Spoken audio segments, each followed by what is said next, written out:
Basketball is one of the most watched sports in America, and the NBA season is now in full flow. From LeBron to Giannis, everyone's bringing the heat with the second half of the season on the line. Austin Fritts has been in the thick of things since he was a youngster. With an inherent passion for the sport and having interacted with the legends of NBA, Austin Fritts has a special window into the American basketball craze. Join us on ES Fancast as we sit down with Austin Fritts to talk about the current NBA season and some of the controversial takes on the 2024 season. Welcome, everyone, to another amazing fan cast from Essentially Sports. I'm Hobart, and today we have an amazing basketball influencer in our midst whose speciality is slam dunks. His name is Austin Fritts, and he's ready to take you to new heights. Austin, what's going on, dog? How are you? Hey, man. Pleasure to be here. Thanks for having me.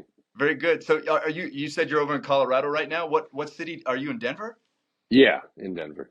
Very nice. Well, you guys just got some lovely snow. I hope you're doing well. Yeah, it's getting a little nicer out here, but we'll see how long that lasts. All right. Well, hey, want to get right to it. Don't want to keep you too long today, but thank you so very much for being here. I want to know about what's your earliest memory of being introduced to basketball? Do you have one? Yeah, I think in the third grade is when, of course, I've dribbled a basketball prior to that, but I think I really picked it up in the third grade when I was playing with just friends at the local rec center. Mm-hmm. And I kind of just got a keen of, okay, I think this is something I could really do because I was better than everybody else at that time. And that kind of like helped me rise to, okay, this might be something I could dive into at an early age. Were you a tall kid?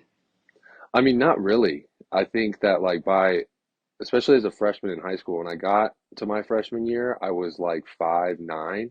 Oh, So I wasn't crazy, but by my junior year, I was 6'4". So yeah, I sprouted. wow. Now it's all making sense. You got a chip on your shoulder. You were 5'9" coming into freshman in high school. My Yeah. goodness. All right. Well, what other sports were you interested in when you were young? Baseball? Baseball and football. Uh, I truly believe still to this day I was way better at baseball than I was basketball. I was a left-handed pitcher, and I think that was my best sport. But I just found it so boring. I just couldn't. yes. I couldn't. I was a pitcher too. Like that's the most active role on a baseball field, and I just couldn't do it. It was just I, so boring. And then from the football side, I was good at football, I think, as well. And it just by the time you get to that like seventh, eighth grade mark, you're playing against some big boys, and I wasn't that. So it was time to gotcha. wrap that up for sure. Yeah, gotcha. Well, I totally feel that. Yeah, basketball is just a high energy sport. It keeps going. It's kinetic and dynamic. So I get you. Yep. Question. We got March Madness going on right now. Talk us through your experience in college basketball with March Madness. I mean, growing up, always watched it. It's the best time of the year. Other than, the NBA playoffs and stuff like that, this is definitely when someone that loves basketball is tuned in. So I remember in classes growing up, like, seventh, eighth through the high school times, like throwing it on during our little breaks on the big like projector screen and stuff like that. So always loved to be a part of it. That's awesome. That's really cool. That's really cool that your teachers did that. Yeah, agreed. Some of them weren't doing it, but we found ways regardless. Exactly. So when did you start focus your attention on dunking, and how did you decide that that's like what you wanted to do? How did that come about? I think the love for dunking came when I was a sophomore. Mhm. I couldn't dunk when I was a sophomore in high school, but I was in a game and I went up for a rebound and somebody helped. Like when you go for a rebound, sometimes you jump over somebody, Right. and I went and grabbed it, back rimmed it, and I've never dunked in my life in a game, like almost dunked on somebody. And I was like, okay, that was crazy. Like that was something I've never even experienced. So I'm really going to try to get to that. And by, the end of my sophomore year, I was able to throw it off the lob. And being this, kid that doesn't look like I could do it, people loved it. Oh, So, I know. Oh, yeah. um, That's special. that's when I was like, I really am going to train to do this.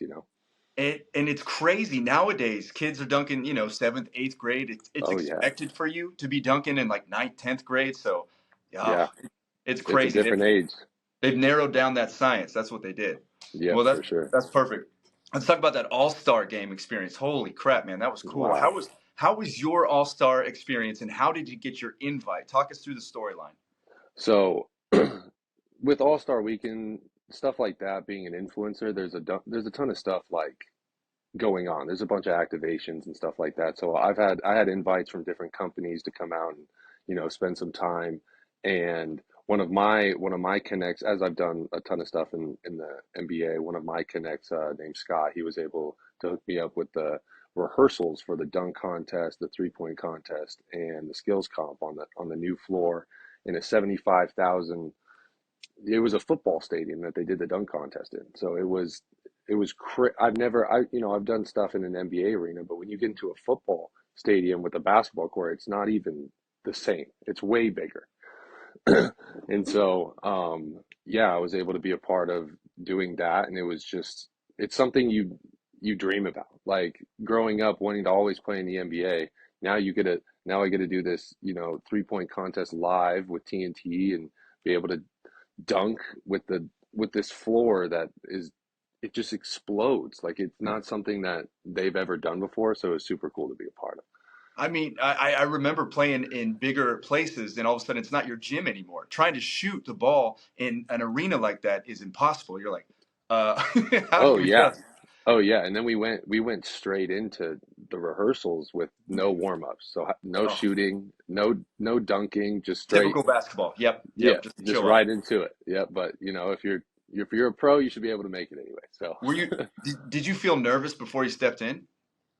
not really, because it is an empty arena. Like I said, like doing stuff prior to the NBA when you're in front of 30,000 people and you get one chance to make a dunk, that's way more nerve-wracking than an empty arena. So, Yeah. it wasn't too nervous. I wasn't too nervous for it, no. Nice. What All-Stars, NBA All-Stars, did you get a chance to interact with? And did you have any funny anecdotes, any funny stories?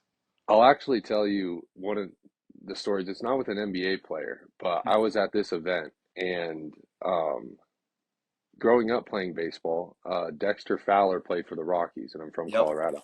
yep. So I was in this little event, and there's a ton of people there. D Wade, Kevin Durant. I was in the room with all those people, and I wasn't too starstruck.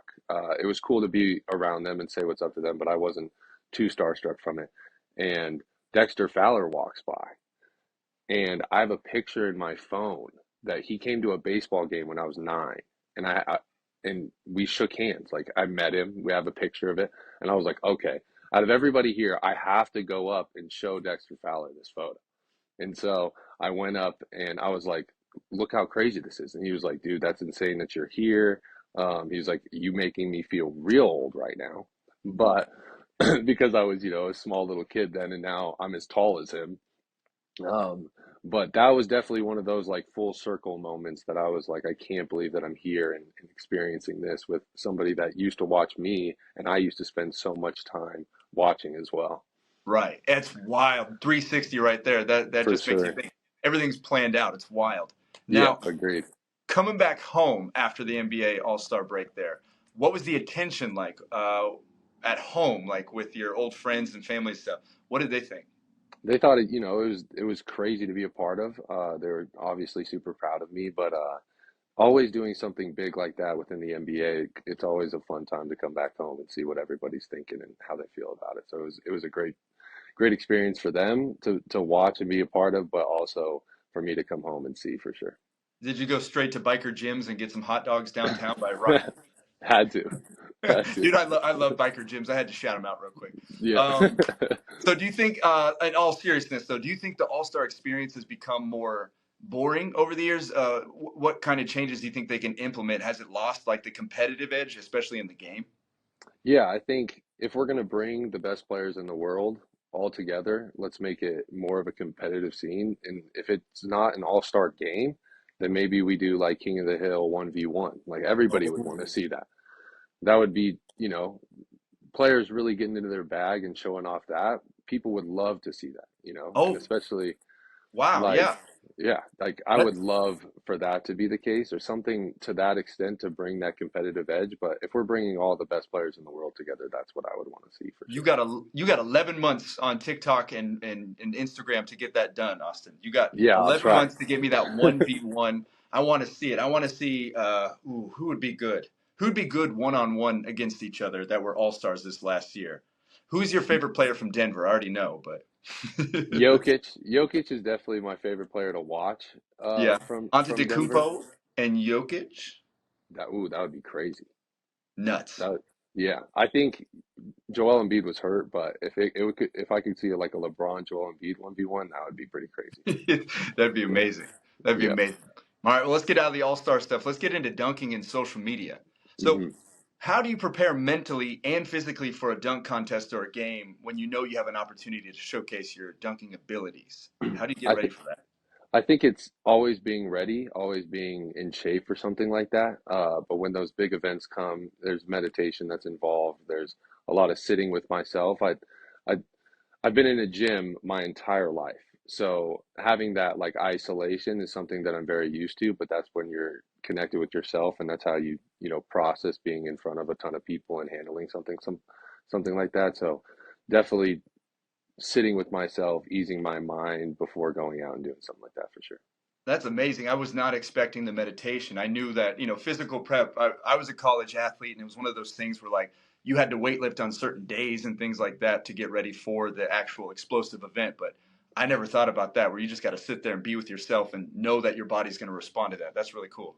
Yep, for sure. And it's the grinding and having that being a college athlete, that you've been in a gym, this training style every day for years. So that's always been able to stick, and it's doing those little different pieces to Yeah. help. I love it. So, what do you think about this year's dunk contest? How'd it go? I think it was okay. I think Mac McClung, them bringing him in is definitely a huge piece, even though he's not strictly NBA based, Right. but within the G League, Yeah. he killed it. I mean, he jumped over two people, jumped over Shaq. That's I think going from the Jalen Brown experience, like that hmm was he jumped over somebody that was already like 5 feet tall and then he was sitting down. I think there needs to be more creativeness, but I think what's coming is something new. I can't really gauge what the dunk contest is going to look like, but I do think it needs something new. hmm I also think maybe we start throwing around some money to people to win it. Like, Oh, yeah. let's get John Moran in here. Let's get Anthony Edwards because I think that's what the NBA wants to see. I think that's what the fans want to see. It's finding a way to get those people implemented. I think you're right. I think the in season tournament that they did was all about that money, honey, and it Yeah, worked. And the Lakers showed up, showed out. I'm in LA, so we were super pleased with that. But yeah, I think we got to throw some money at it. And you brought up Jalen Brown. The dunk contest drew a lot of controversy. What are your views on it? I think judging wise, there wasn't a lot of like it was just very back and forth. Like there was dunks that were done that 100% deserved what they were, and then there were some that didn't align. That it didn't align. So I think that judging is a huge piece, and obviously it's opinion based, but I think there needs to be more consistency from back and forth. So you think they should go to school? We should start training the actual judges, like bring in real refs. Hey man, I don't know if they make refs for dunking, but they should. Well, you've got 11 months to figure this out too. So Yep. so you've got two things to do.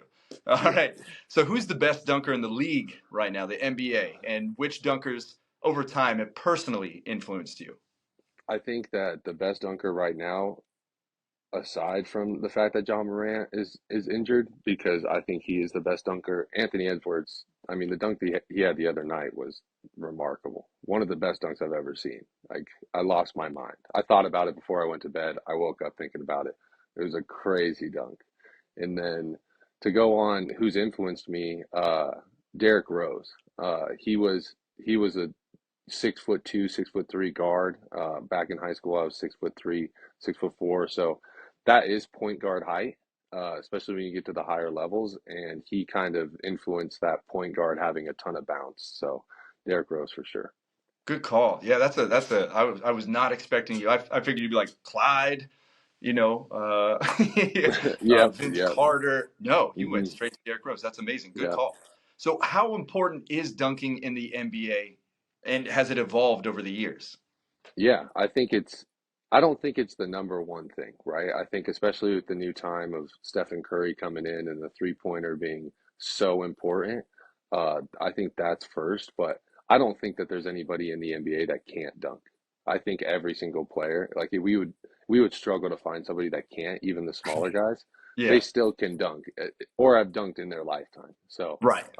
I think at the higher level, everybody's doing it. So it is an important piece, but I don't think it's the most important.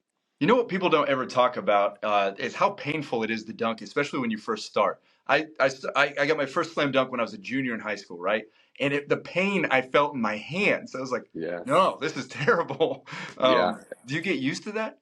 Yeah, I remember going back, like when you would hang on the rim trying to dunk, your forearm would like cramp up in a sense. Like it Yeah. would literally be so sore. And especially even like hanging on the rim. I remember the first time I like just hung and stood there, my whole left arm, I'm left-handed, my whole left arm was just fried for like 3 days. Now, like if I hang on the rim, I don't feel anything to that sort. I'll be sore in other ways, but not that Yeah. way. So yeah, just like with anything, you get used to it over time. But I just remember Yeah. starting that. I'm like, that hurt. Yeah, It's not. agreed. It's not great. So, can you share any meaningful interactions or messages from fans that have impacted you as an influencer? Anything stand out? I think it's always the question that I get. I get this 10 times a day is just, hey, how do I jump higher? And that's where it it it resonates with the kids on how important dunking is, right? Because we're talking about how the NBA, how important it is at that level, which I don't think it's number one. But these kids growing up, like that's something that they fantasize. They want to be able to do something like that. So knowing that they're watching me thinking, hey, this is possibly something that I can do is something that I take to heart for sure. Yeah, and I mean, it makes you the coolest kid in school if you can dunk in a basketball game at high school specifically. I mean, Agreed. that next Yeah. day is dope. Oh yeah. Especially if you get a crazy one in game. I remember my buddy threw me an off the backboard alley-oop during our Winterfest game, Yeah, and there's two people under there, and I dunked on both of them, and it just shut down the entire gym. And right. for weeks, that's what everybody was talking about. You didn't even go to school. You just showed up. Yeah, you Yeah, just for sure. yeah. That's funny. So what I'm curious about this. I think a lot of people are that are going to be watching this too. What strategies do you use to engage with your audience on social media? And how do you decide like what content to share? Do you just shoot a bunch of it and then edit and figure out what works? I think from a interaction standpoint, the easiest way is comments. Whenever people are commenting, I try to get back to as many people as possible, especially if there's questions involved. Hmm. But there's DMs too, especially when it comes to them asking me uh, questions about jumping higher and stuff like that. And then from a content basis, I think it's as especially the stuff that I've done within the NBA, like that content is unbelievable. Like it's Hmm. so high end that it's it's changed my mind of like, okay, how much am I going to put out and what quality is it going to be? But all content's good content. So Right. um, there's different avenues of where to post stuff, but I definitely think that I've I've narrowed down what I like to put out. Right. I got you. I got you. So, and this leads me to the next question because you said you were in the DMs and the comments and stuff. See, I don't even mess with it. I like if I get DMs, they get deleted right away. If I get comments, I don't even read them because have you faced any challenges or criticisms as an influencer? How do you navigate that stuff?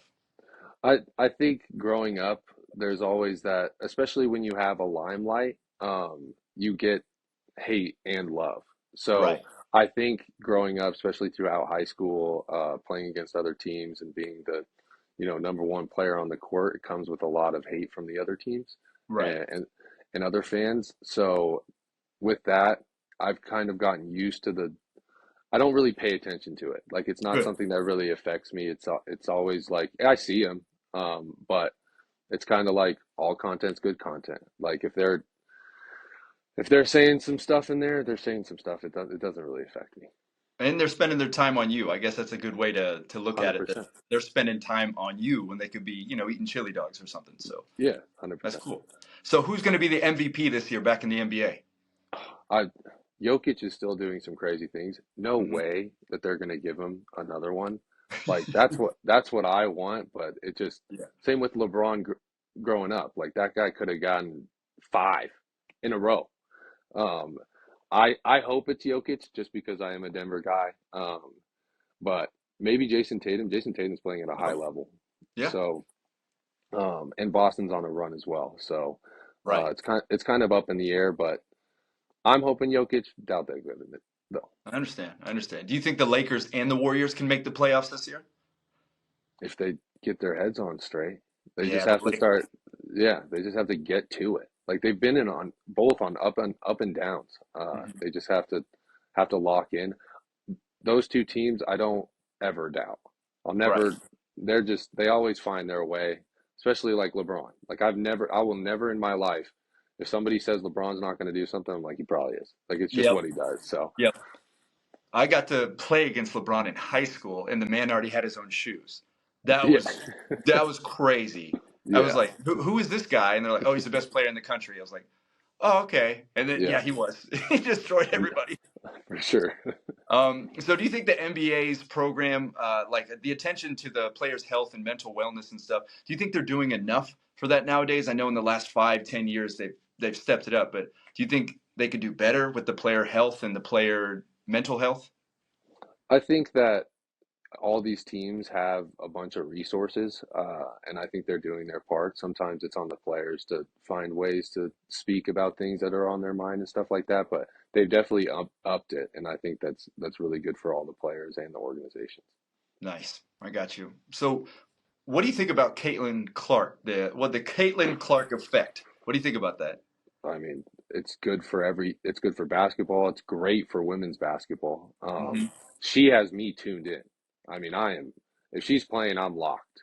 Yeah, But I think women's basketball, women's NBA and NCAA is just climbed drastically from an attention standpoint, and people are finally paying the attention that they should to these players because they're absolutely unbelievable right. No, they're getting after it, and yeah, she is must watch TV, as they say. for sure.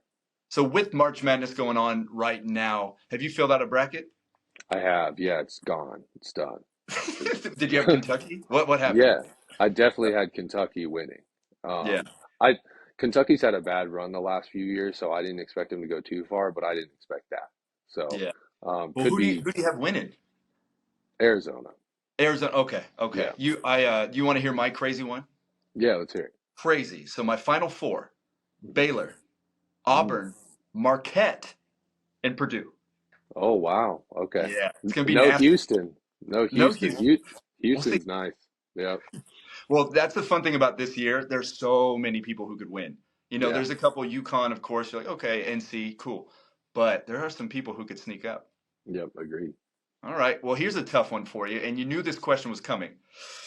The GOAT, MJ, LeBron. It's not even close, in my opinion. It's LeBron for sure. I I got in just this argument yesterday with our producers about this, and yeah, I mean LeBron stands out on 100 different levels. I think if you put them together, like right now at their prime, bring MJ like 94, 5, 6, whatever, against LeBron at his prime and stuff. I think LeBron might win. He's a yeah. he's he's a force. Yeah, and of course, I think it's like different ages, Mhm. different times, but the dude went to 7 straight NBA championships. I can't make that any more clear for anybody. That is crazy. That half Yeah. my life, that guy was in the finals. So Right. crazy. Yeah, still going, still going. Hmm. Anyway, I love MJ. I'm from Illinois. I get it. I'll always call him the GOAT because I don't want to get beat up. But Yeah, don't tell anybody. But I think LeBron's probably better. So, yep. what is your take on Ice Cube's fun Big Three tournament? I think it's another thing that's always good for, people that are able to tap into. It's almost, NBA style. Like we're bringing in old NBA guys that people want to see and watch. So I think it's good for everybody involved. And Mhm. it gets a little rowdy, gets a little chippy, which now we're able to express that side because the NBA has cracked down on that. So it's definitely a good watch for sure. Right. Well, cool. All right. Do you ever want to go play in it? Yeah, I would love to. That it would be Cool. a great experience, Yeah. Are you especially with doing any? the. Oh, Go sorry. Go ahead. ahead, bud. I think it'd be a great experience to be a part of for sure. Well, I was going to ask, are you doing any tournaments or anything? Are you playing like the tournament or what are you up to? Just dunking or what? Right now, it's just this tour around the NBA, and we got some stuff with college next year, so it's a Cool. main focus on that. But we'll see what the summer brings for sure. All right. Well, I got some fun questions for you if you're ready. Yeah, let's do it. All right. Did you start dunking to impress women? It wasn't that. No, they don't care really. So they think it's cool, but that wasn't the main reason. Okay, that was to impress your buddies. I got you. Yeah, Which celebrity would you like to play basketball with? Any celebrity. It doesn't have to be a hooper, just anybody. LeBron. He Hmm. is a hooper, but LeBron. Okay, That's a life goal. great question. All right, which WNBA player would you go on a date with if you could? Mm, Pass. Pass. All right, we got favorite sneakers. Ooh, like in general, Sure, let's go in general first, and then we'll do the basketball. um, any Jordan 3, I'm a fan of. I think they fit great and they always look good. And Hmm. then from a basketball perspective, LeBron's. I've hooped in LeBron's for the last 5 years. So Wow, 5 years yeah, of that. Nice. yeah. Okay, so MJ3 and LeBron's. Got you. Okay. Favorite all-time NBA moment, if you can narrow it down to one. I sat courtside to watch Derrick Rose when he was in his MVP season. I was a kid, I was small, I was tiny, but I can remember every bit of it because that was my favorite player growing up, favorite player of all time. So being able to witness him in his MVP season was that. D Rose. Who did he play for in college? Was that Memphis?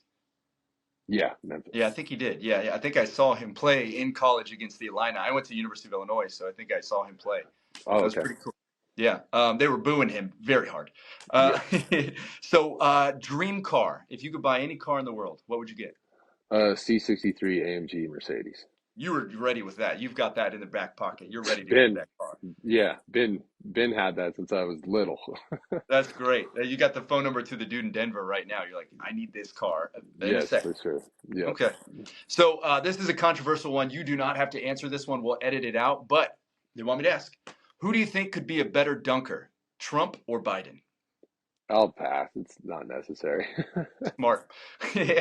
So which profession would you have pursued if not a dunker?